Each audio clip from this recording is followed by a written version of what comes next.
মাশাআল্লাহ, বাংলাদেশ পুরা সাথ দিয়া হামারা। 136 রানের লক্ষ্য তাড়া করতে গিয়েও যখন ব্যর্থ বাংলাদেশ, তখন ম্যাচ শেষে এভাবেই ব্যঙ্গাত্মক স্বরে ট্যাপ ম্যাচ শোতে বলছিলেন পাকিস্তানের সাবেক ক্রিকেটার শোয়েব আখতার। বাংলাদেশের এমন ভরাডুবির ফলেই যে চলতি এশিয়া কাপে ফাইনালে উঠতে পেরেছে তার দল, যেখানে শোয়েবের ভাষায় বাংলাদেশ সহায়তা করেছে বলেই তাদের ফাইনালে ওঠাও সহজ হয়েছে। একই শোতে থাকা পাকিস্তানের সাবেক ক্রিকেটার বাজিদ খান বাংলাদেশের ব্যাটিংয়ের হতাশা প্রকাশ করে বলেন, আমার মনে হয় না এই টুর্নামেন্টে এক ম্যাচ ছাড়া বাংলাদেশের ব্যাটিংয়ে ইমপ্রেস করার মতো কিছু ছিল। তারা লিটন দাসকেও এই ম্যাচে মিস করেছে। তার মতো অভিজ্ঞ ক্রিকেটার এবং অধিনায়ককে রান তাড়ার ক্ষেত্রেও মিস করেছে বাংলাদেশ। তাদের দেখে প্যানিক মনে হয়েছে, ব্যাটিংয়ে কোনো কন্ট্রোলই ছিল না। শুরুতেই মনে এসে প্রথম ওভারেই উঠিয়ে মারতে গিয়ে আউট হলো। তাহিদ হৃদয়ও অযথাই উপরে মারতে গিয়ে ক্যাচ তুলে দিল। শামীমের শর্ট সিলেকশন দেখেন, ওরা বরাবরই যখন প্রেসারে পড়ে যায় তখনই এভাবে ভেঙে পড়ে।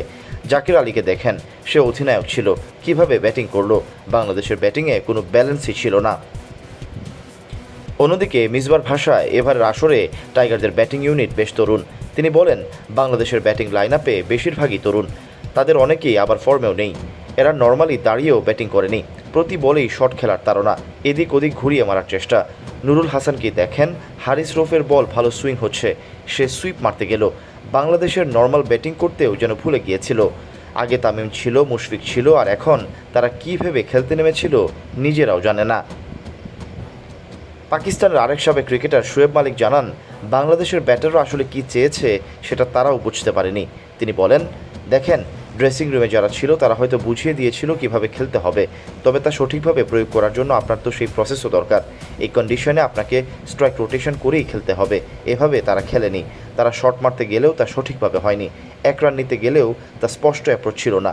বাংলাদেশের ব্যাটাররা আসলে কী করতে চেয়েছে সেটা আমরাও বুঝতে পারিনি। টাইগারদের ব্যাটিং অ্যাপ্রোচ নিয়ে হতাশা প্রকাশ করেছেন সাবেক ভারতীয় ক্রিকেটার সুনীল গাভাস্কারও। তিনি জানান, বাংলাদেশের সব ব্যাটাররাই হিরো হওয়ার চেষ্টা করেছে, এজন্যই এমন ব্যাটিং কলাপস হয়েছে। তারা মাঠে নেমে ছক্কা হাঁকানোর চেষ্টা করছে, এরপরেই আউট হয়ে যাচ্ছে। আমি জানি না তারা কেন এভাবে ব্যাটিং করছে, দেখে মনে হয়েছে তারা 170-এর আশেপাশে রান তাড়া করছে। অন্যদিকে বাংলাদেশের এমন হার প্রসঙ্গে পাকিস্তানের কিংবদন্তি পেসার ওয়াসিম আকরাম বলেন, ব্যাটিংয়ের দিকেই তাদের সবচেয়ে বেশি সমস্যা হয়েছে। বোলিং ছিল ঠিকই, 135 রানের মধ্যে পাকিস্তানকে আটকানো গেছে। পরিকল্পনা ছিল নতুন বলে খেলার শুরুটা দেখে নেওয়া। যদি প্রথম 6 ওভারে মাত্র 1 উইকেট হারিয়ে 40 রান নিত তাহলে ভালো অবস্থায় থাকতো। তবে প্রথম 6 ওভারে 3 উইকেট হারানো সত্যিই সমস্যা, বিশেষ করে পাকিস্তানের মতো শক্তিশালী বোলিং আক্রমণের বিরুদ্ধে।